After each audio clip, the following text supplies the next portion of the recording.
Here we are back for another peaceful Tuesday around the world. Boy, so much is going on. Let's get everything up and loaded. We're going to talk about our health and wellness and get off of the news and politics for a while, which I think sometimes is a healthy thing to do. So, if you will, please just share this. Let everybody know that we're here and we'll get up and running in just a second when everything is loaded. We have an interesting topic to talk about today, as I hope that we do every week when I provide this for you. I like to do, as you know, a lot of research and oops, turn the sound down on that. I like to do a lot of research for you, so you don't have to do it, and maybe help you on your health and wellness journey. And as always, this is my health and wellness journey, something that I've done, something I do research on. So what's good for me may not work for you, and vice versa. But I want to give you all the information necessary so you can make that decision for yourself on what's good for you and what works and maybe what doesn't. So let's get started. All right, we're going to talk about today a subject uh, that many of you probably have thought a lot about, especially when you're on your health and wellness journey. So let me see. Can it help me? Can willpower, that's what people think about a lot. Can my willpower help me on my health and wellness journey?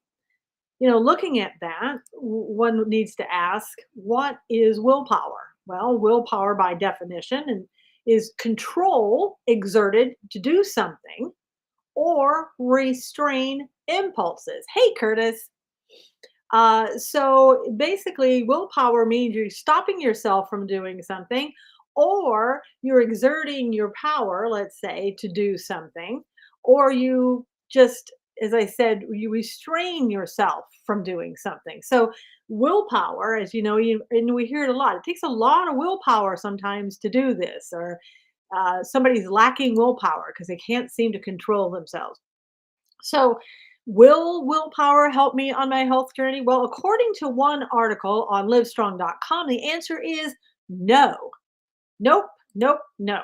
Willpower is not what you need. And here's why it won't help me, supposedly. They say, the person, Dr. Foster, says it's unreliable. Willpower, which by definition means saying no to what you want to do or yes to what you'd rather not do, is unpredictable and not constant over time. It depletes energy, according to Dr. Foster.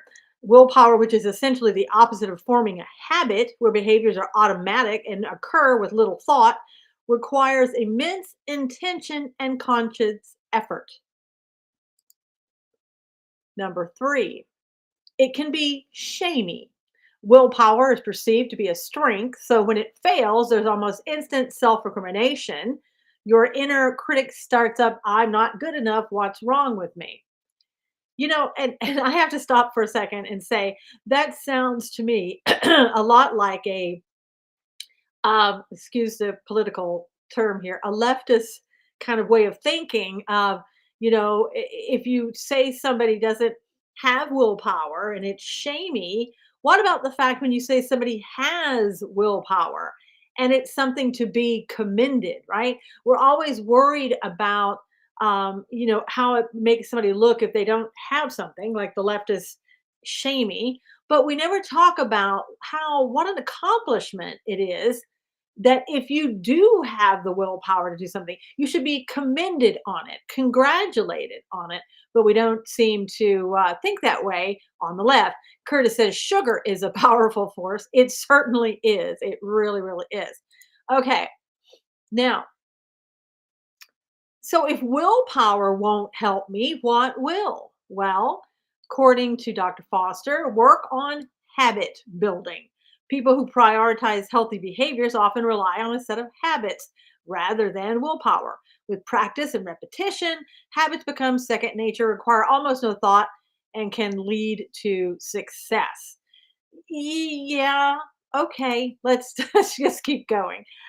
Um, to create a new habit that sticks Take these steps, then keep repeating them, he says. Identify a simple behavior, like I want to start working out on my new exercise bike. Pair it with a specific cue that you're exposed to regularly, that I'm going to get on the bike when I get home from work at 6 on Tuesdays and Thursdays, and follow it up with a positive reward. I'll get to take a relaxing bath and listen to my favorite podcast. Doesn't that just sound so wonderful? Like, if it's so easy, why doesn't everybody do it? Why doesn't everybody just form a habit and get on with it? So he also says set realistic goals when it comes to forming healthy habits, starting with reasonable expectations is key. So maybe sometimes your habits that you're trying to form aren't going to be reasonable, right? Maybe, on Tuesdays and Thursdays, I mean, maybe that's your hardest days at work. And you can say all you want, I'd like to form a habit on Tuesdays and Thursdays. But if you don't have the energy, and by the time you get home, you just don't have the quote unquote willpower, maybe you're not going to be able to do it. So when I'm looking at this, habits seem to be habits by itself may not work, right? I'm not Dr. Foster, and he's a doctor, I'm not. But so what are reasonable expectations? Dr. Foster suggests doing an audit of your goals. Are they incremental and realistic? For instance, swearing off ice cream when you normally eat it 4 nights a week is far harder than cutting back to 1 or 2 nights, he says. Now, I can agree with that. If like he says, if you have a habit of doing something 4 days a week, you can cut out cold turkey and say, I'm not going to do it any longer. And I'm never going to have ice cream during the week. I'll just, I don't know, have it on the weekend once. That is hard. And in my opinion, that takes willpower. And if you can do that, it is willpower that I think needs to be commended. Now, if you don't have the willpower to do that, I know he looks at it as negative, but I think you can also grow your willpower, right? Grow your willpower in combination with the habits that you're forming at the same time. And to me, they work hand in hand. If you have a habit, but you don't have willpower, then you're not going to follow through and do these. Try to build a habit up and have a routine. I don't see how you can have a routine if you don't have the willpower to do it. You can formulate all the habits in your mind that you want to, but if you don't have the willpower and the drive to do it, it's just not going to happen. Now, um, so let's see what he says next. How do I do this? So he suggests following the 4-step method. This is how he suggests that you can build up a habit and keep it going. All right. Number one, the S, start. Be specific. Be clear on what you want to accomplish. Set your intention by asking yourself what, how, when, and where. For example, I will eat a salad with greens, red peppers, carrots, and avocado for lunch every Monday and Thursday at 12:30 in my kitchen, and I will prepare the veggies the night before. All right. So for me, this would be too specific, too rigid. All right. I might say I'm going to make it my goal to have a salad twice during the week, maybe Monday and Friday. And I'm going to set that goal. But I'm not going to, for me personally, I'm not going to say what I'm going to have in my salad, when I'm going to eat it, exactly what time, and exactly what day. And I'll be in my kitchen and I'll prepare the veggies. See, it's too much. I think unless you have really strong willpower, you're not going to want to do this. It's going to be burdensome, to some people. And especially, we can do stuff that, for example, let's say that there is a softball game we want to go to. And we know in order to do that, we want to play in the softball game, right? So we have to have a bat, we have to have a glove, and maybe a ball. We've got to have a hat from the sun, maybe some type of uniform. You can see a lot of people forming a lot of willpower, right, to get all of those things together to make sure that they're ready, able, and willing to go to that game and participate in that game.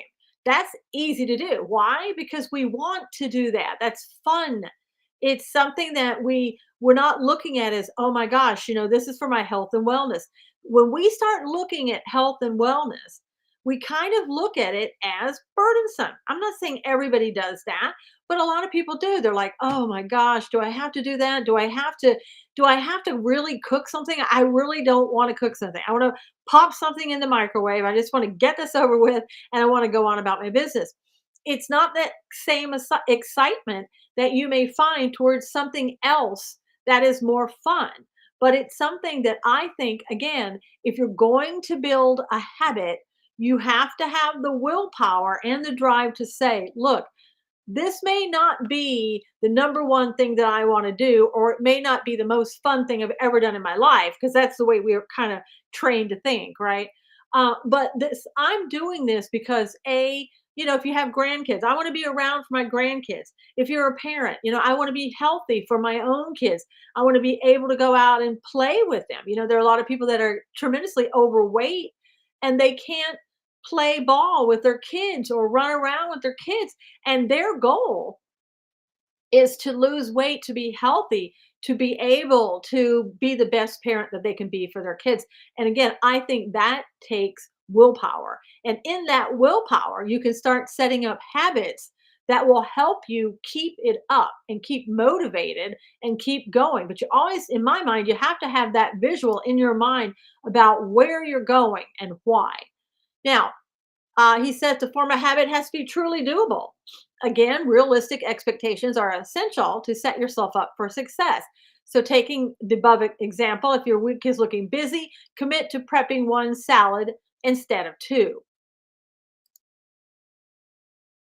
Number three, be active. Focus your goal on doing rather than stopping. Foster says, for example, building a habit of eating a salad twice a week is better than saying, I won't eat pizza for lunch.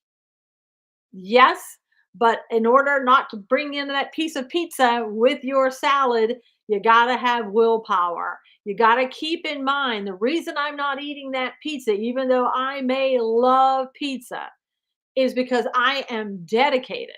I am motivated to lose weight, and not only just to lose weight, but be healthy. And if I'm eating pizza, let's say that I got from one of the companies out there, it's not going to be healthy, right? They're going to put sugars in there and butter and different chemicals, and it's not healthy, right? You can make your own pizza and it can be healthier and maybe really healthy. And why not have that for lunch if you want that? And if you're getting your greens in as well, why not? Okay. Now, excuse me. Um, let's see what he says in the next one. Relevant. Your goal should be meaningful to you and tied into what you want to achieve down the road. For example, you might think having a salad for lunch will help me feel more energetic in the afternoon so I can play with my kids after work. Or, in other words, too, uh, eating a salad today and having that for lunch means I can have a little bit more for dinner when, let's say, when you go home and there's more that people put down for you to eat or that you cook for yourself to eat, you can have a little bit more. Although your biggest lunch, your heaviest quote unquote lunch meal should be at lunch and not dinner. So the later it is, experts say the worse because if you have it at lunchtime, you could at least try to work off those calories. If you're having it at night, you're probably going to head to the couch. Let's face it. Some people are going to be heading to the couch, not burning any calories. All right. Others would argue, like I've been saying, it does take willpower to be successful, even when it comes to building a habit. Now, I would say that you need both. I really do feel that you need both. Number one, how do we do that? Develop and stick to a plan. It takes a minimum of 21 days to forge a new habit. Now, again, if you have the willpower, it may not take you that long at all. And I wouldn't rely so much on habit, again, as I would on what is my goal? How can I go each day, put one foot in front of the other, and just make it happen? Put it on the calendar, make a plan. What is it that you're trying to do? Oh, okay. For me, I was trying to lose like, 20 pounds. I ended up losing 28. I'm still, trying to lose a little bit more, though I'm keeping it about the same because yeah, I've met my goal, surpassed my goal, and I don't feel that I need to do that. But for me, I continue to exercise. My goal every day is to walk 2 miles, and I've been doing that. Is that habitual? It has it turned into a habit? Yeah, by now it's turned into a habit. Did it start that way? No. It was the goal that I wanted to achieve. And I just said, this is something that I'm going to do. I was motivated and had the willpower to do it and the right mindset. Now, number two, work with a partner, keeps you accountable and motivated. If you can find somebody who will go on that walk with you, somebody who's willing to go on a 2 mile walk every day, somebody who's willing to to eat um, the same foods you're eating, like your partner at home. Maybe the two of you can go on this weight and wellness journey together and lose weight together, so that you're eating the same and you're eating really healthy foods. Take one small step. Do one simple thing. When I started out, I didn't walk 2 miles. I maybe walked a mile. And then I didn't beat myself up because I wasn't walking 2 miles. I only walked 1 mile. I just kept going. Okay, create a dream board. I love this. Visual representations of what you want, what you want to achieve. Maybe a little dream board that you put together, like some people do when they're trying to redecorate a room, right? People might put together colors of what fabrics they want, what paint color on the wall. Maybe you put together a dream board of what outfit you want to buy for yourself when you've lost that 30 pounds or 5 pounds or whatever it may be, or the trip that you want to take when you're feeling healthy and you feel like you have the energy to actually go on that trip and enjoy that trip. So you might have you visualize and put up a picture of that dream location vacation that you want, and that's what you work for. I like those things because and also when you visualize, when you tell yourself every day, I can do this, and you see yourself doing it, putting one step in front of the other, getting to that goal, that weight goal, and how well you look in that outfit that you have there, and how great you look on the beach in your vacation after you've lost the weight and you feel healthy. I think having that in as a mindset will really help you. Number six, act intentionally. Actively work on reaching your goals. Again, one foot in front of the other, creating a dream board, finding a partner that you can walk with. All of those things are you actively working on reaching your goals, looking up, doing some research on what is healthy for you to eat, what may not be so healthy, and what you should avoid. Being proactive in your work towards losing that weight or becoming a healthier individual. Embrace the 2-minute rule. Now, this is more for somebody who's in a corporate office and all that that needs to set goals. But I think it works for us on a personal level. Can you do something towards your goal in 2 minutes? Then I put here maybe work on your dream board. Maybe call somebody up and say, "Hey, I only got 2 minutes to talk to you, but I want to know, would you go for a walk with me tomorrow?" Anything that you're doing that will help yourself is something that you are actively working on in that 2 minutes. Start a regular fitness regime. Commit to doing something every day to improve your health. Again, going for walks, um, finding some type of other exercise that you want to do. Maybe joining a dance group, for exercises, a Pilates group, um, anything else that you feel is something that you want to do. And do give yourself grace. Don't beat yourself up if you've only walked a mile today and you really wanted to walk two, but don't look at yourself and say, "Oh, I guess I didn't have the willpower. I'm a failure. No, it means today you didn't feel like doing it. But guess what? Tomorrow, you'll probably come back and do 2.5 miles. Or you may just do the 2 miles that you wanted to do.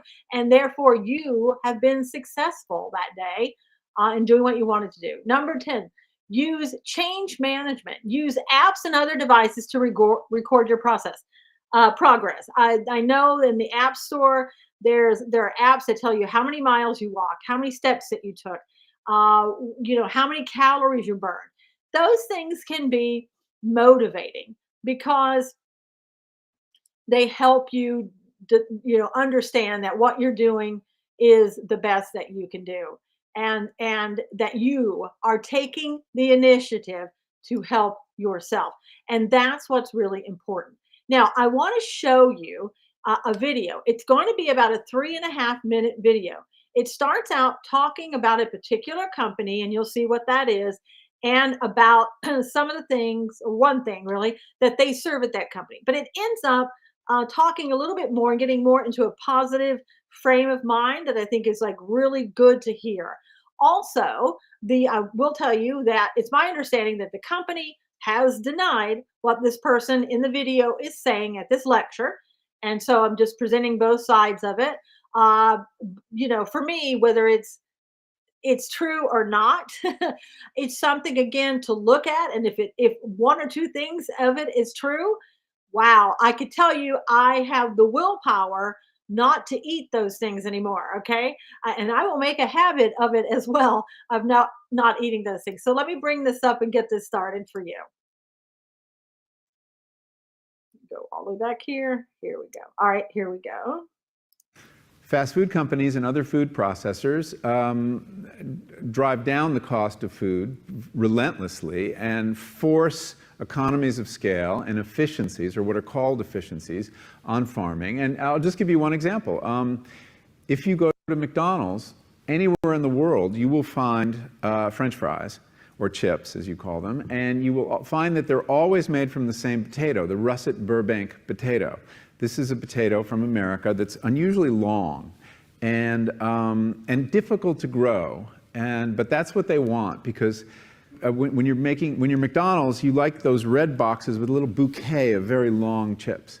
It looks really good, and so they insist that all their potatoes be russet Burbanks, and they further insist that they have no blemishes at all. There's a very common defect of russet Burbank potatoes called net necrosis. And you've seen potatoes with a little brown line sometimes, or spots that come through it. Well, McDonald's won't buy them if your potatoes have that.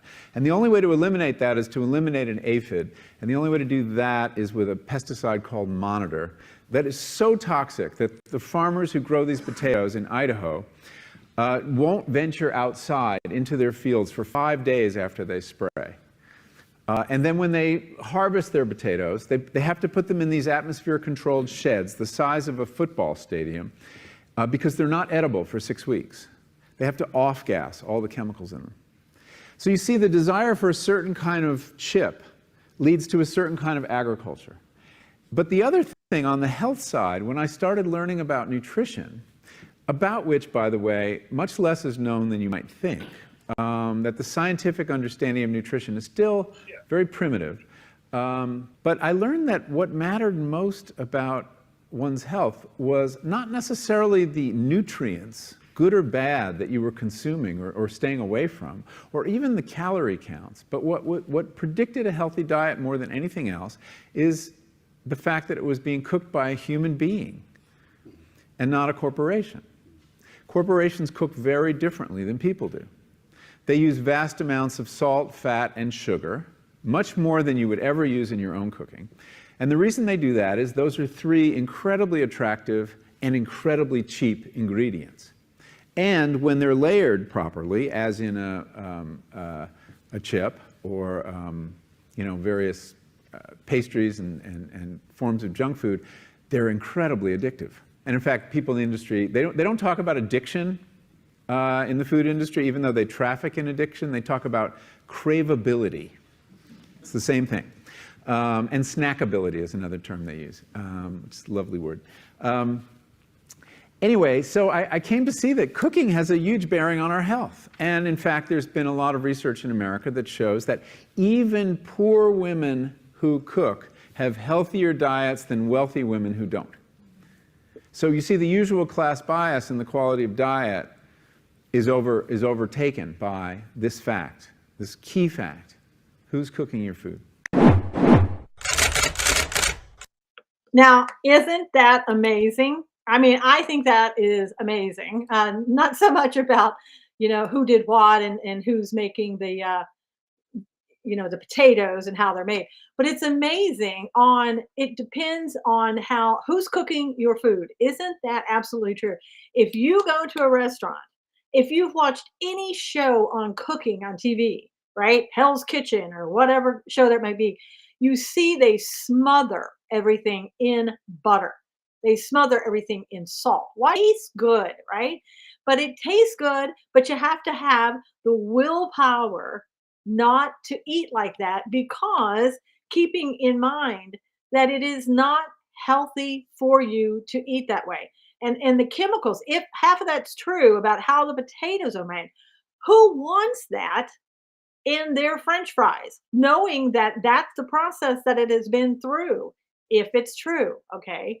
Um, Not me. So that's why I want to, as much as I can, try to be as healthy and selective as I can be about the foods that I eat. So that's all I had to show you for today. I don't know if anybody has any questions. If you do, just let me know. You can also reach me by, DMing me or just leaving a comment, and I will go back and check the comments that come up. But again, I wanted to do something that would help you in your own health journey be a healthier individual. I think we can all be healthy, healthier, and do the best that we can, and what our willpower and our ability to form habits will allow us to do. And I think keeping in mind always that your attitude about it and your positive attitude is what is going to really help you do and achieve whatever you want to achieve. All right. So thank you so much for being here. I hope you do share with everybody. And the link for the video is over on my Rumble channel. And if you are following me, let's say on Cloud Hub, and you want to just go over to Susan Knowles' channel on Rumble, you can follow me there. But you can also get the link for the video that I showed you, and again, pass it around and know that you can do this. Your willpower may not be like everybody else's willpower. Your ability to form habits may not be like everybody else's. But if you will put one foot in front of the other with a positive attitude that I'm going to do my best, I think that you will be successful. And hey, I'm praying that that is true for you, and that you won't have to go on medication after medication after medication. Because if you can do it the healthy way, why shouldn't you? All right. Thank you so much for being here. God bless you. We'll see you again next week. Take care.